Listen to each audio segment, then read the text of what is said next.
তুই বললে যে 40 হ্যাঁ আমি 40 রেডি হয়ে গেছি।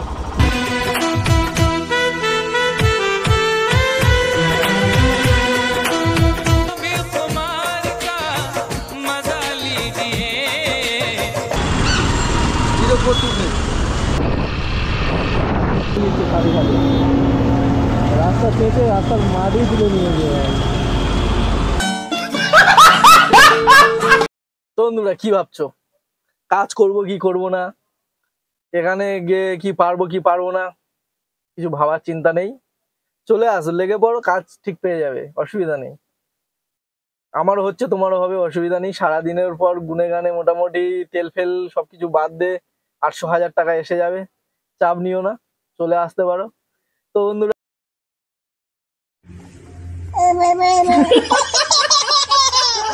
দেখো, রাস্তার ভিডিওটা দেখলে রাস্তা চেঁচে কেমন মেশিনে তুলছে, ঠিক আমাদের জীবনটা এইভাবে কিন্তু আস্তে আস্তে তিলে তিলে মোটামুটি চেঁচে চেঁচে পুরো শেষ হয়ে যাচ্ছে, কারণ ইঞ্জিনের গরমে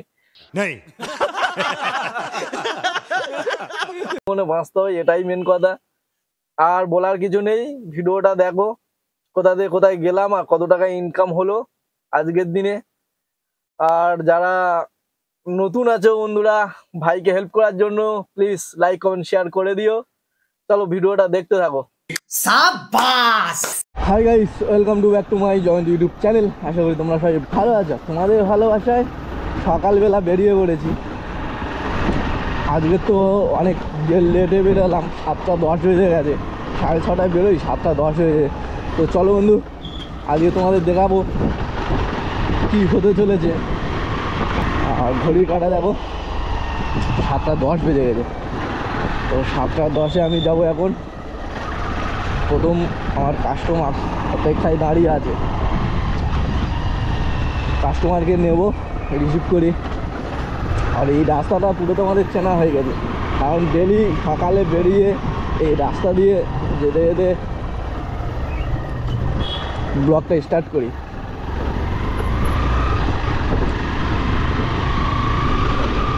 পুরো আমাদের বাড়ির চারপাশের রাস্তা তোমাদের চেনা হয়ে যাবে পুরো। আমার যদি পার ডে ভিডিও যারা দেখো,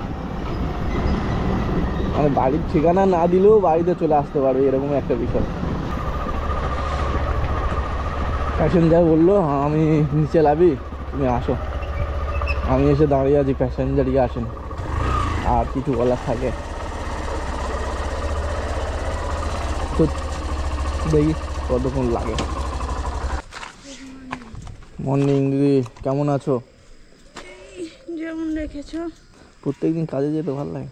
কাল যাইনি তো এই জন্য। ঠিক আছে, মাঝে মাঝে এরকম চেঞ্জ করবে। কি সকাল হলে কাজে যাওয়া ইয়ে, কি করবো রে ভাই? ভাইয়ের দুঃখ আর কাকে জানাই। চলো যাই, যাই বলি কি না সেই যেতে হবে অবশেষে।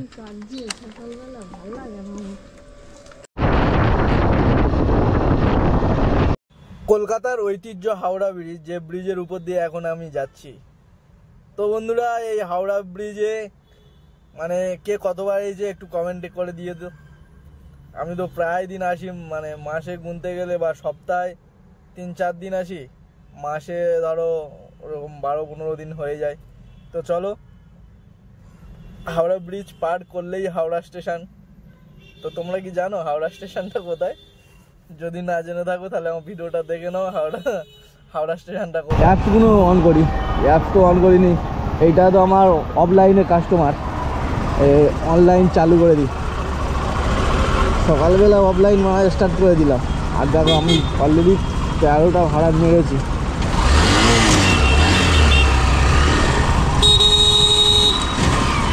অলরেডি 13টা ভাড়া মেরেছি 22টার মধ্যে।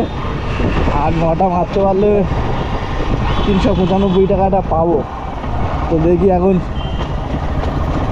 অনলাইন করে দিলাম, কোথায় পাই সেটা দেখি।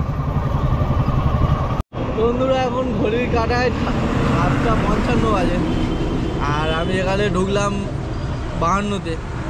তো দেখি এখন কতক্ষণ এখানে দাঁড়াতে হয়। কদিন ধরে র্যাপিডো মানে ওলা উবের ইনড্রাইভ মার্কেট খুব খারাপ যাচ্ছে, মানে বড় ভাড়া পাচ্ছি না, ছোট ছোট ভাড়া। দেখি এখান থেকে কতক্ষণ দাঁড়াতে দাঁড়াতে পাই। আর ইনড্রাইভে শুধু ঘুরে যাচ্ছে। এখন একটা বালিগঞ্জ 2.5 কিলোমিটার দূরে, বালিগঞ্জ ভাড়াটা দেখা পুরো 2.5 কিলোমিটার দূরে। মানে মার্কেটে এখন খুব ডাউন যাচ্ছে, কারণ এখন স্কুল পাঠশালে পরীক্ষা হচ্ছে তো, সেই কারণে বাজার ঠিক যাচ্ছে না। সকাল 7টায় তো ভাড়া পেলাম গড়িয়া থেকে এখানে হাওড়া স্টেশন। আর হাওড়া স্টেশন অনেক দিন বাদে কালকে এসেছিলাম, আর আজকের এই পরপর প্রায় 20-25 দিন বাদে। তো এখান থেকে উবেরের ভাড়া ঢুকছে, কিন্তু উবের এখন ভালো ফেয়ার দিচ্ছে না, তাই জন্য উবের খুলি না। এই সকালে 2-3টে বা একটা কোনো সময় 2টো ভাড়া মারছি। এই 2-3টে ভাড়ার জন্য 26 টাকা এক্সট্রা কেটে নেবে, তারপরে ওর চার্জ কাটবে। তো সেই কারণে উবের খুলছি না, জাস্ট র্যাপিডো আর ইনড্রাইভ এই দুটোই চালাচ্ছি। উবেরটা অনেক দিন বন্ধ করে দিই। তো দেখা যাক কতক্ষণ ওয়েট করতে হয়।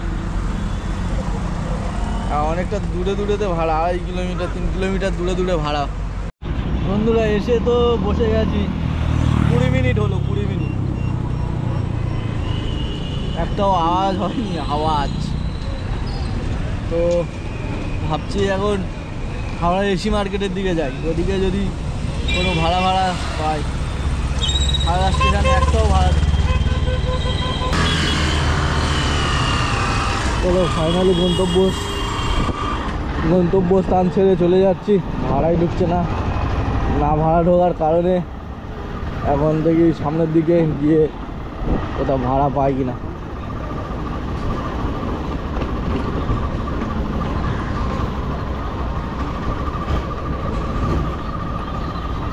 হাওড়া পুরো ফাঁকা থাকে এই সময়, পুরো লোক গিজগিজ করে।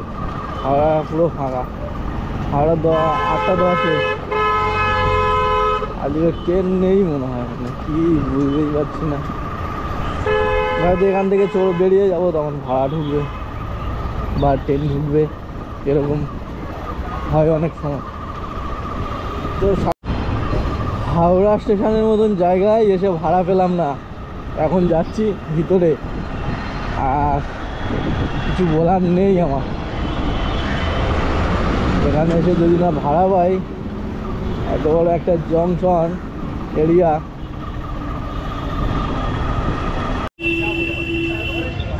তো বন্ধুরা প্রায় আধা ঘন্টা বাদে যাবো, 35 মিনিট বাদে একটা ভাড়া পেয়েছি। দেখি আমি সে কোথায় যাবে।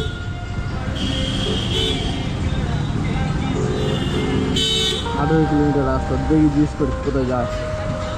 ফোন করেছি। হ্যালো, হ্যাঁ বলছি দাদা কোথায় যাবে? Eco park. ठीक है, आ रही 8:26 बजे इको पार्क जा रहा है। तो चलो जाई।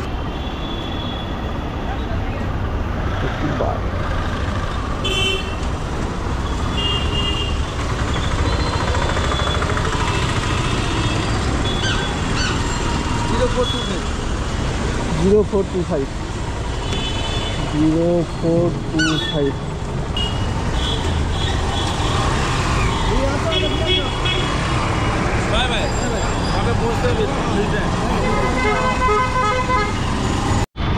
এবার হয়তো র্যাপিডো ছেড়ে ভাই এই বড় বাজারে এই লোডিং আনলোডিং এই কাজ করতে হবে। এই দেখো চাচা দিনে 1,500-2,000 টাকা কামাচ্ছে, আর আমরা সারা দুনিয়া কলকাতা ঘুরছি।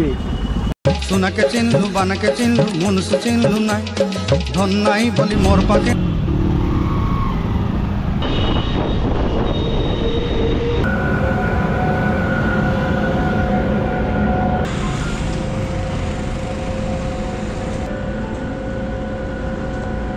Thank you.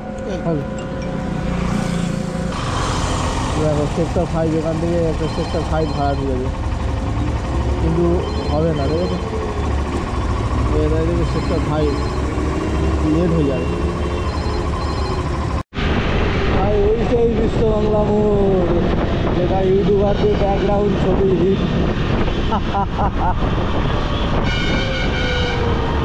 এই দেখো কিভাবে রাস্তার মাটি কেটে তুলে নিচ্ছে সাথে সাথে, রাস্তা কেটে রাস্তার মাটি তুলে নিয়ে যায় এরকম।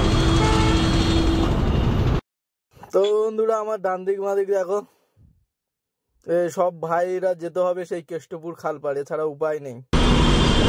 এই গাড়ি কত করে মাইলেজ দেয়? ওই 50 ভেতরে আছে।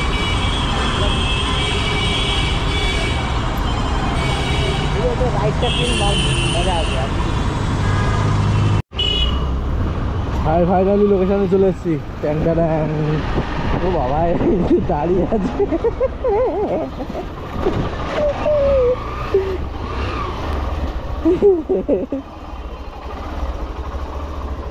তুই বললে যে 40-এ?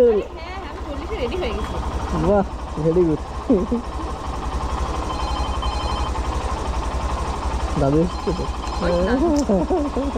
এটা মাস উঠছি। দাদু টাটা।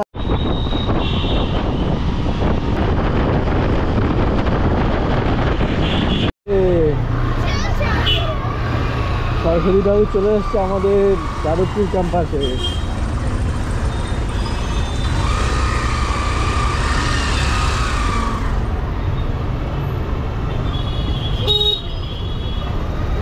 ডান দিকে চাপড়ে।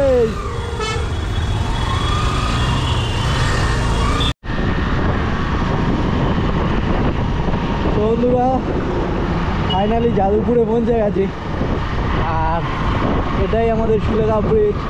ব্রিজে ওঠার মুখটাই আমি চলে এসেছি। বন্ধুরা আজকে ভিডিওটা এতটুকু। তো ভিডিওটা কেমন হলো বলো, লাইক কমেন্ট শেয়ার করে দিও। আর যেসব বন্ধুরা নতুন কাজ করতে ইচ্ছুক কাজ করতে পারো, এখন একটু বাজার ডাউন আছে তো অসুবিধা নেই, এপ্রিল থেকে আবার উঠে যাবে। কারণ এখন একটু ছুটের বাজার, পরীক্ষার বাজার এইসব চলছে, তো সেই জন্য একটু ডাউন আছে। যাই হোক আজকে ভিডিওটা এখানেই শেষ করলাম। সবাই সুস্থ থাকো, ভালো থেকো, দেখা হচ্ছে নেক্সট ভিডিওতে। টাটা।